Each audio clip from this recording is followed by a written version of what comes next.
Attaque à l'arme blanche dans une mosquée en Afrique du Sud. Bilan, un imam tué et 2 personnes blessées.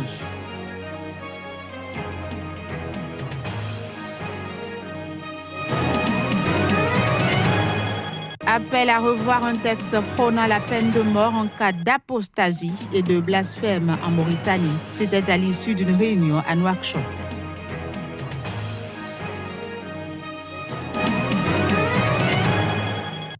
Puis à l'approche de sa rencontre avec Kim Jong, Donald Trump annonce qu'ils vont œuvrer pour poursuivre un avenir de paix et de sécurité pour le monde entier.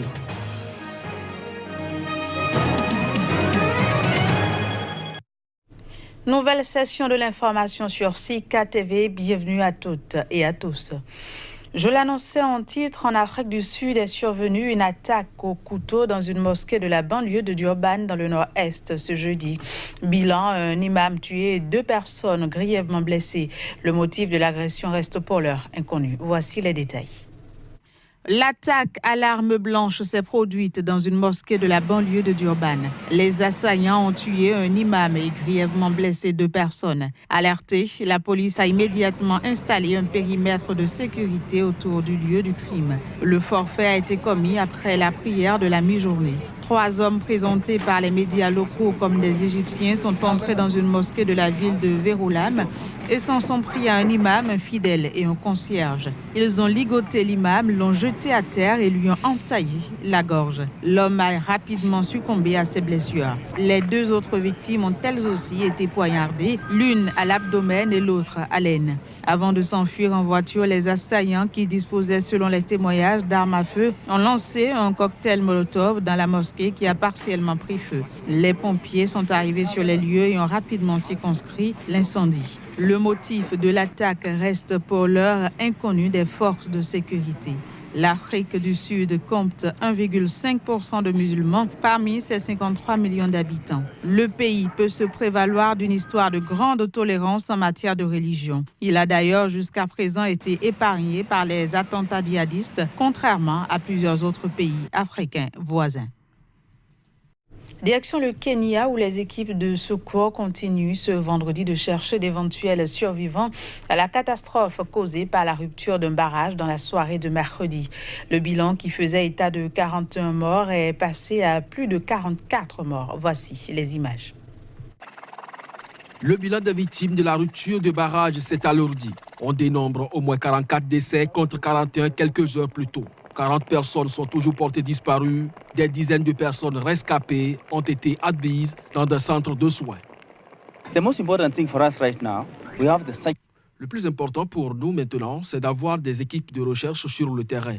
Nous avons les capacités, nous avons tout ce qu'il faut pour effectuer les recherches. Nous sommes arrivés juste après. La zone de recherche s'étend loin du barrage, en aval. Comme ça a été fait rapidement, les équipes de recherche menées par les forces de défense kenyanes effectuent les recherches avec l'aide de plusieurs intervenants. Je ne peux pas vous donner le nombre exact de disparus pour le moment, parce que la situation ne le permet pas et que je vous donnerai des informations incorrectes. Nous devons continuer les recherches et aider ces familles.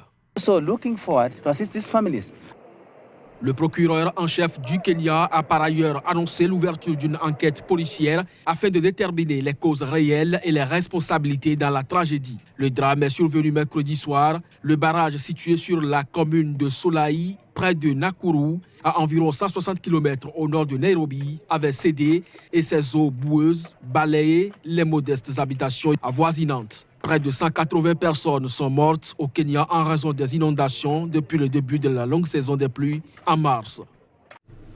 Une loi en cours d'élaboration en Mauritanie rend l'apostasie et le blasphème passibles de la peine de mort. La Commission africaine des droits de l'homme et des peuples, un organe de l'Union africaine, appelle la Mauritanie à revoir ces textes. C'était à l'issue d'une réunion à Nouakchott. Les détails dans cet élément. En novembre 2017, le gouvernement de Mauritanie avait adopté un projet de loi durcissant la législation contre les auteurs d'apostasie et de blasphème. Sans tenir compte d'un éventuel repentir, le régime décide qu'il soit désormais passible de la peine de mort. Le texte n'est pas encore promulgué par le chef de l'État mauritanien. La Commission africaine des droits de l'homme et des peuples a saisi l'occasion de sa session en Mauritanie pour exhorter les plus hautes autorités à revoir cette législation sur l'apostasie et le blasphème. Une telle révision doit se faire en se conformant aux orientations et aux travaux du groupe de travail de la Commission africaine sur la peine de mort et des exécutions extrajudiciaires et sommaires en Afrique.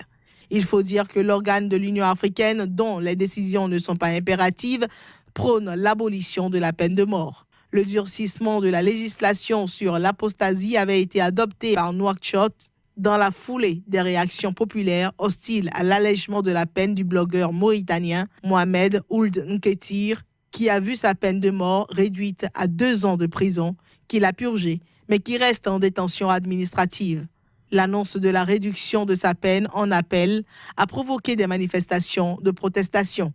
Le gouvernement a alors adopté dans la foulée le projet de loi durcissant la législation contre les auteurs d'apostasie et de blasphème. La peine capitale n'a plus été appliquée en Mauritanie depuis 1987.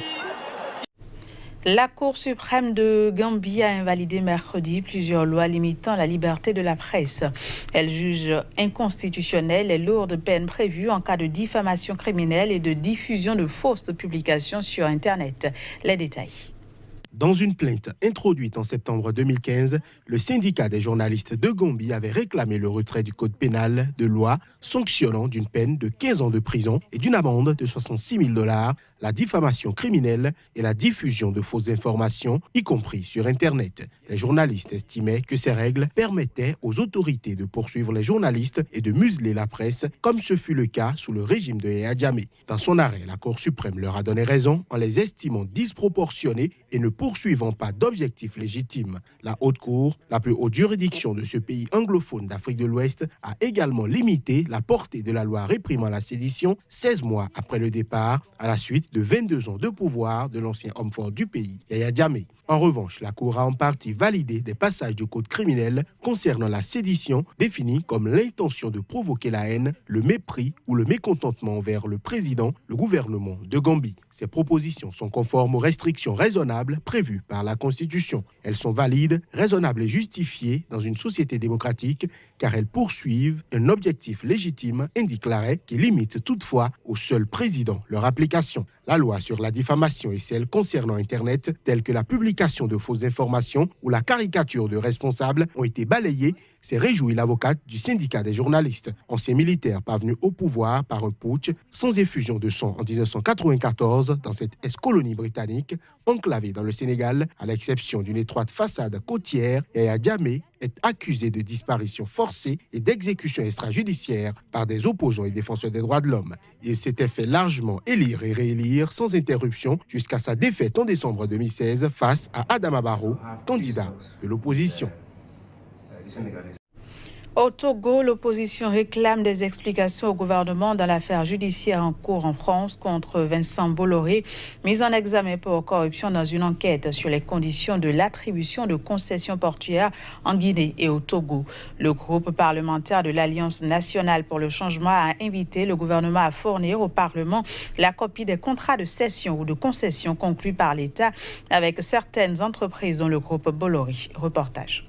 Dans une lettre ouverte adressée au gouvernement, Maître Isabelle Amégonvi, présidente du groupe parlementaire de l'Alliance nationale pour le changement, principal parti de l'opposition togolaise, a invité le Premier ministre togolais à fournir au Parlement la copie des contrats de cession ou de concession conclus par l'État avec certaines entreprises, dont le groupe Bolloré. L'opposition qui soupçonne Vincent Bolloré d'avoir financé illégalement en 2010 une partie de la campagne électorale du président Faure Gnassingbé à hauteur de 800 000 € et obtenu en contrepartie la concession du port autonome de Lomé, demande la copie des contrats pour en vérifier la régularité. Elle a adressé une série de 10 questions au gouvernement, l'invitant à fournir des réponses au Parlement, notamment pour savoir à quelle date la liste des participants à cet appel d'offres a été rendue publique. Maître Isabelle Amégonvi a également demandé les montants annuels des redevances versées par le groupe Bolloré au Trésor public togolais depuis 2010 au titre des contrats le liant à l'État togolais. Ces demandes entrent dans le cadre de l'affaire judiciaire en cours en France contre Vincent Bolloré, mis en examen pour corruption dans une enquête sur les conditions de l'attribution de concessions portuaires en Guinée et au Togo. En Centrafrique, une marche de protestation contre les violences à Bangui a été dispersée par la police. C'était une mobilisation à l'initiative d'un opposant. On fait le point. Il était question d'une marche pacifique organisée à l'appel de l'opposant Joseph Bendouga, président du mouvement démocratique pour la renaissance de Centrafrique. L'objectif était de dénoncer les violences à Bangui et en province. Mais la marche, qui rassemblait quelques dizaines de personnes et se déroulait en centre-ville, a été dispersée par des tirs de la police. La panique s'est emparée des habitants. Boutiques et magasins ont aussitôt fermé et les taxis-motos et minibus de transport de passagers ont quitté précipitamment le centre-ville. Joseph Bendouga a été brièvement arrêté et remis en liberté. Mais il a ensuite choisi de se constituer prisonnier, demandant à être inculpé. Les policiers l'ont alors emmené de force à bord d'un véhicule jusqu'à son domicile. La veille, une journée ville morte, également organisée pour les violences, était à l'appel de la société civile. Une précédente journée ville morte s'était déjà déroulée vendredi. Ces manifestations pour exiger la fin des violences ont eu lieu à la suite d'un regain de tension dans la capitale centrafricaine depuis le 1er mai, avec l'arrestation d'un chef de milice armé dans le quartier du PK5. Puis, une église avait notamment été attaquée, provoquant la mort de plusieurs civils, dont un prêtre. Depuis, la tension reste vive à Bangui, où des tirs à l'arme automatique sont régulièrement entendus au PK5 et alentours. Au nord-est du Mali, à Ménaka, une région frontalière avec le Niger, au moins 5 civils ont été tués mercredi. La nouvelle a été apprise jeudi auprès de sources locales et de sécurité, ainsi que d'un groupe armé. Voici le compte rendu. Le malheur les a frappés alors qu'ils quittaient à bord d'un véhicule Ndliman pour la foire de Ménaka. Ils ont été attaqués par des hommes armés. 5 passagers civils ont été tués par des assassins qui se sont ensuite rendus dans un campement pour tuer 2 autres civils touaregs. L'attaque a été confirmée par une source de sécurité malienne selon laquelle des criminels ont assassiné mercredi 6 civils entre Ndliman et Ménaka. Le Gatia parle de bandits armés qui ont attaqué mercredi un véhicule transportant des Touaregs de la tribu des Daoussak. Tout compte fait, le bilan est de 6 civils sommairement exécutés parmi les passagers, puis 2 autres civils tués dans un campement proche du lieu de l'attaque, selon le groupe pro-gouvernemental. De nouvelles violences qui ont été annoncées au lendemain de la visite à Ménaka du Premier ministre malien, après des tueries de civils ces derniers mois dans cette région. Les populations peules sont également touchées par ces violences. Depuis la fin avril, une 60aine de Touaregs, dont des enfants et des personnes âgées, ont été tués dans des campements au sud de Ménaka, près de la frontière nigérienne, une zone où opèrent des djihadistes se réclamant du groupe État islamique. Puis le président américain Donald Trump a déclaré qu'il va rencontrer Kim Jong le 12 juillet à Singapour pour poursuivre un avenir de paix et de sécurité pour le monde entier.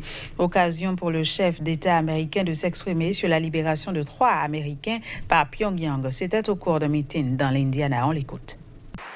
And on June 12th, in Singapore, I'll be meeting with Kim Jong-un to pursue a future of peace.